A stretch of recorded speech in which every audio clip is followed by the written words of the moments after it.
much for joining us for the second episode of the Mary Sue game. I apologize so much for Ebony. She's a interesting character. But I want to go ahead and thank Alice and Courtney for being our contestants in the first episode.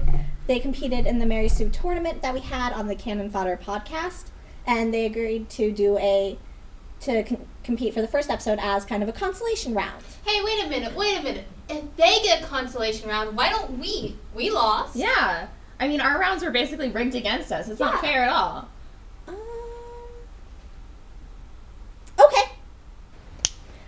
Okay, so for our second episode of the Mary Sue game, we're going to have Amanda and Lauren competing in Fullmetal Alchemist. The original, not Brotherhood, because the original's clearly better. Yeah, definitely. That's up for debate. That's really up for debate. Yeah, but we're the ones writing the stories. This is true. That's still going to lose you points. Okay, so they have 5 minutes. Yeah, we're the judges here. They have 5 minutes to come up with their fan fiction into Fullmetal Alchemist. So now you have a secret trope that you now have to include, and you're going to have 5 minutes to figure that out. The tropes that you have to include, there are 2 this time, are going to be a dream sequence and a haircut that signifies a personal change within the character. Ooh, I have that one.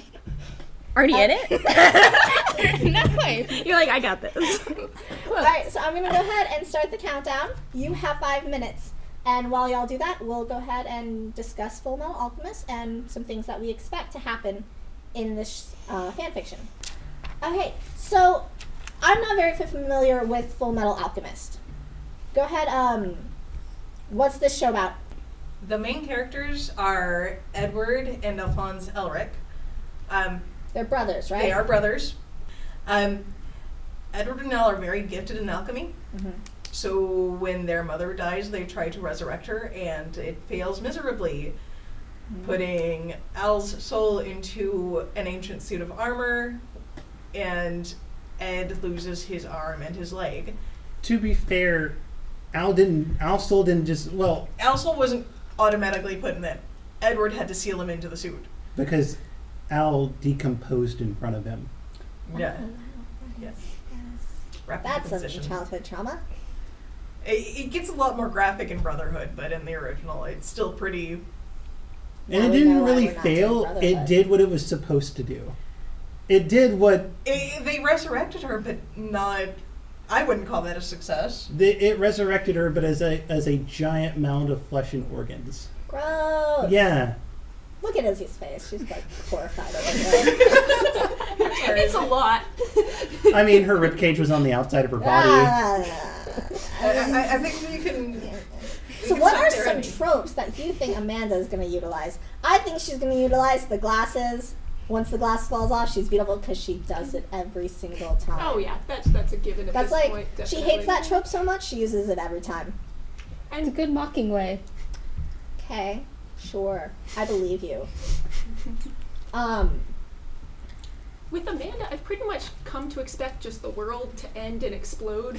That seems to be something she really enjoys doing, so Yeah. I'll be watching for that for sure. Yeah.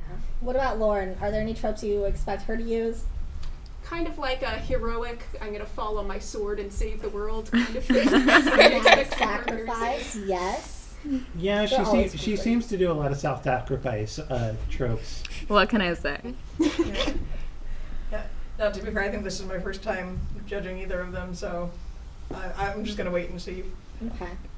So how familiar are you with Fullmetal Alchemist? Like, not even music videos? I know Amanda ships Roy and Ed. Half the fangirls ship Roy and Ed. Who doesn't? Thank you. And they Thank also you. ship Winry and someone else. Cheska? Cheska. I'm yes. wondering Cheska too. Yes. Okay, They that ship makes that sense. too. I think it's going to be interesting to see what they do, because I've noticed something about Amanda, and this might be a call out to her, Uh-oh. but she always tries to subvert the Mary Sue tropes. And I almost feel like it doesn't pay off. Mm. She'll instead of doing, she loses the wish fulfillment aspect of the Mary Sue. So I want her to ramp up the wish fulfillment aspect in this. That's what I'm calling her out on. Not that I get a vote in this. I really don't, so it doesn't matter. Well, you're the But- tiebreaker. There are 3 of y'all. There are 3 judges. Give me a minute. I'm half asleep. Maybe we can do a coffee after this episode. Maybe. Yeah, definitely. So your time is up. So Okay. let's go ahead and bring Amanda up first to give her story.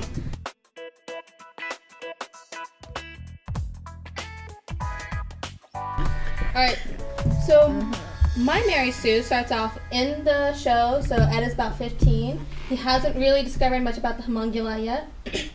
And so he gets sent out on a mission by Roy to go to this small little town east of Central in order to find out about some weird events that are happening in this town. There's this strange spooky house that has red lights glowing and some eerie sounds are coming out, and people go in and then they never come out. So he's been sent to investigate. On the train, Ed gets kind of bored after a few hours and he starts wandering around, and that's when he bumps into this kind of short, long brown-haired girl, and they both fall to the ground and her glasses go scattering off. When he looks at her, she's by far the most beautiful girl he's ever seen. And so he kind of is like stuttering like, in which she replies, "Oh great, not another one." And so when he hands her glasses, he's like, I think I knocked these off. She's like, well, yeah, you did. Of course you knocked off my glasses. What else could possibly happen? And so she's not very impressed with him. And he tries to start off another conversation and be like, so what are you doing? And she just blows him off like, I don't want to talk to someone who's so short. Which was a big mistake she learned as he starts screaming, who the hell are you calling so short? An ant could step on him. At which point she realizes she just poked the sleeping bear.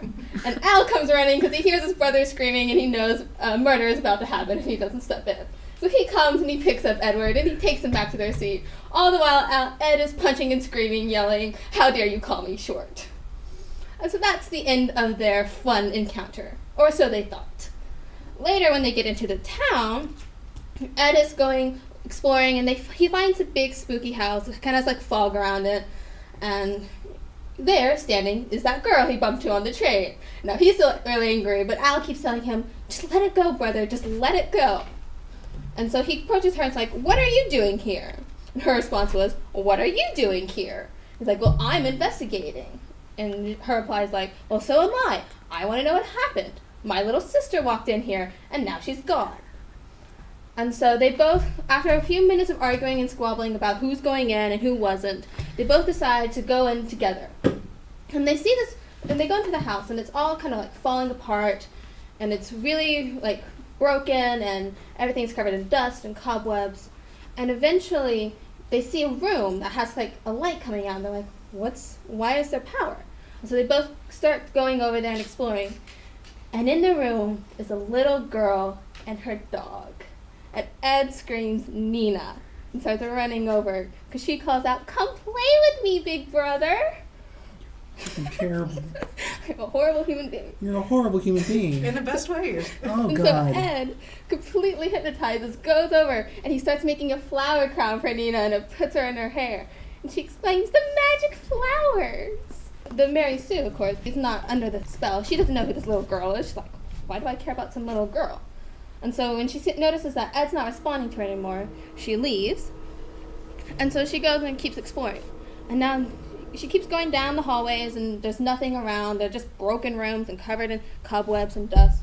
Till eventually she reaches the end of the east corridor of this house. And there's some red light glowing from behind the door.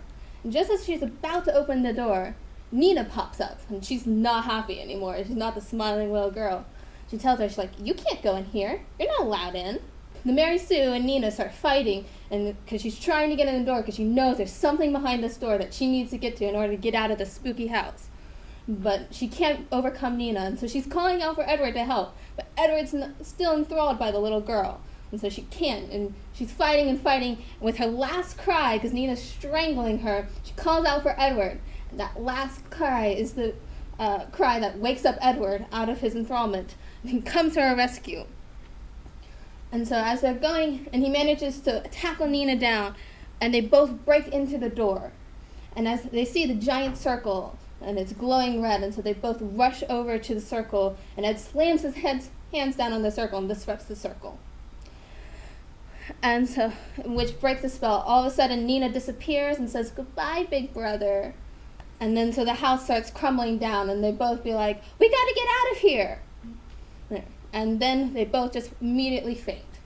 When they wake up, they find out that the whole house, as soon as they walked in, they had fainted. And Edward had sliced his hair, so now his hair is really short. And I'm out of time. You have 30 seconds, Grace. I'll take my 30 seconds. And so Edward's hair had gotten sliced when he had fallen. And so now his hair is no longer in its long braid, it's really short. And so he's still kind of racked with guilt over not being able to save Nina. And when he tells the story to Al, Al's like, "But Edward, you made her happy." And so now he's let go of his guilt with Nina. And that's the end.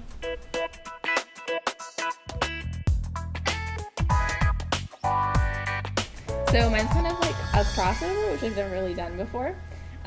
So it's like a Criminal Minds Fullmetal Alchemist crossover. So it's going to be really fun, hopefully.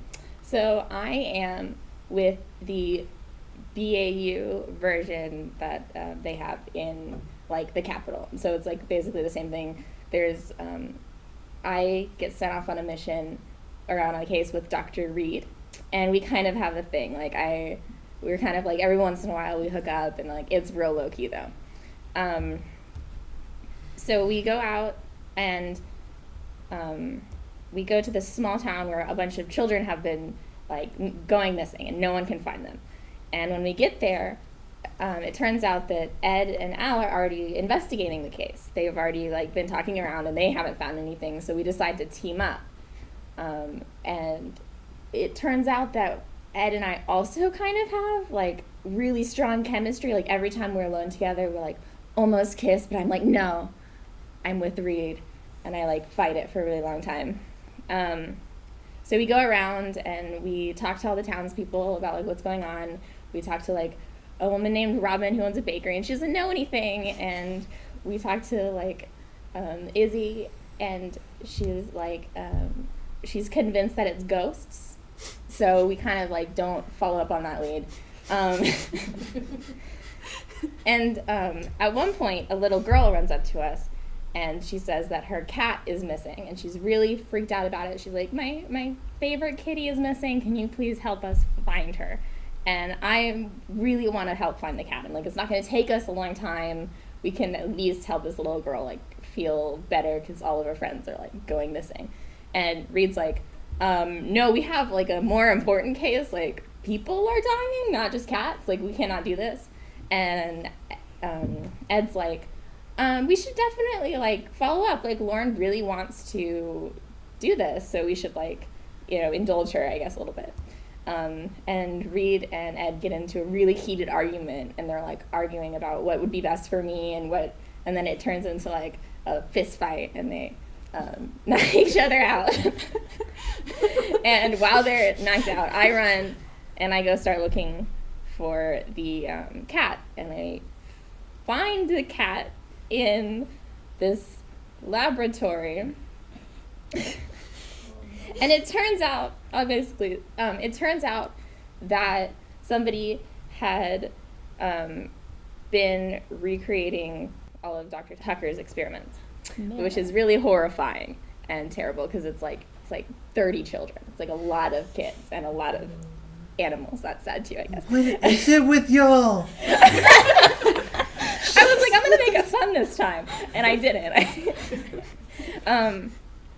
So I'm like horrified by what I saw, and they end up they try to like save the kids, but the guy who's been doing these experiments basically destroys the whole lab, so all of the kids die. So I go home and I'm like horrified, and I don't talk to anybody, and I like look at myself in the mirror and I'm like, how can I go on with my life, like knowing that these people like this are out there, and like how can I look at the world logically now? And so I cut all my hair off and I dye it black, and I go run out to Ed now, and I'm like, I love you, and we make out. So the hair was a shift in my both worldview and lover choice. And so Reed is like really upset about this. He like really loves me, and he's heartbroken. So he goes back to the BAU, and I stay behind with Ed. And at first I'm like really happy with him. I'm like, oh, he's a bad boy. He's completely different than Reed. But I end up finding out that it's not really what I truly wanted. He's too emotional, and he doesn't like take care of me in the right way. So I start thinking like I should just go back to the BAU, like this isn't my life. And I call the headquarters and I ask for Reed, and it turns out Reed had been murdered on a case. I wasn't there to save him, and obviously I could have saved him. So I'm like heartbroken, and I'm crying, and then all of a sudden I wake up and I'm in my bed at home, and Criminal Minds is playing on the background.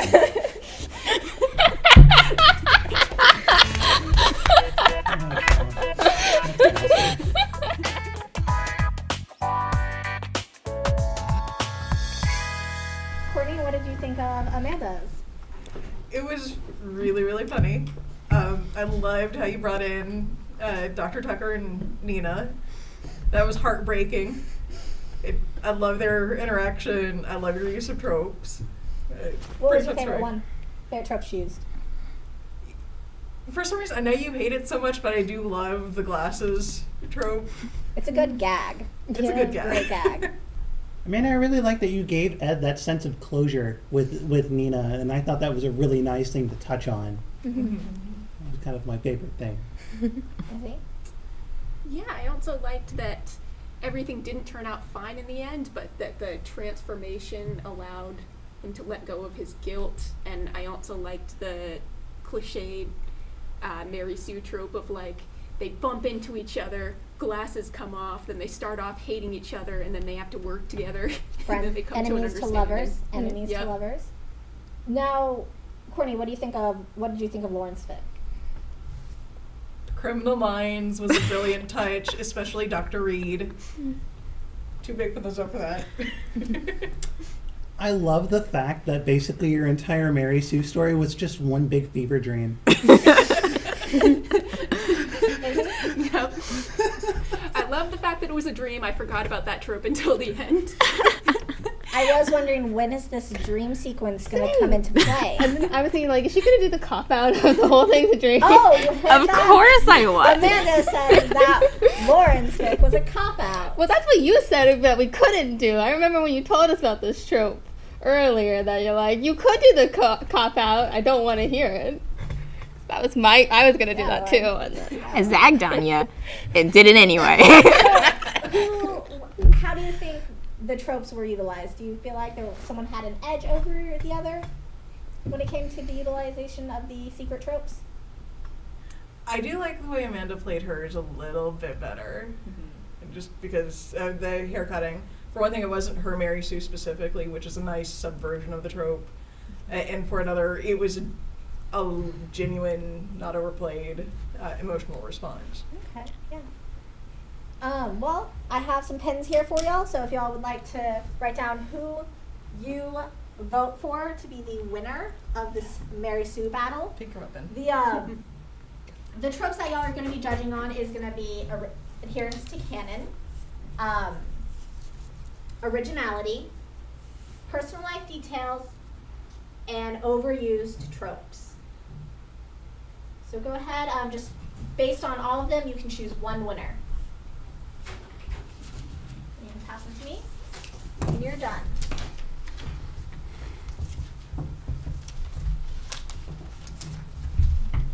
All right, let's go ahead and bring up both of our contestants. Let me grab the belt.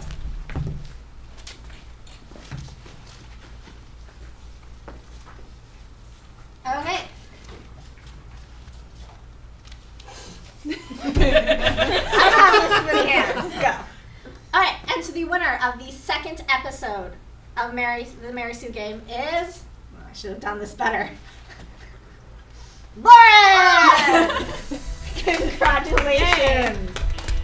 You won. Do you have this? What the wrestlers do? That's exactly You can what do wrestlers both. do. It doesn't have actual ties, so you can't get to stay. Also, it's for a 10-year-old. I got it. Well, thank you so much for joining us on the second Mary Sue episode. For the next episode, we've got Jeffrey and Reed going up in the battle for Star Trek. Trek or Wars? Trek. Okay. It's Jeffrey and Star Trek.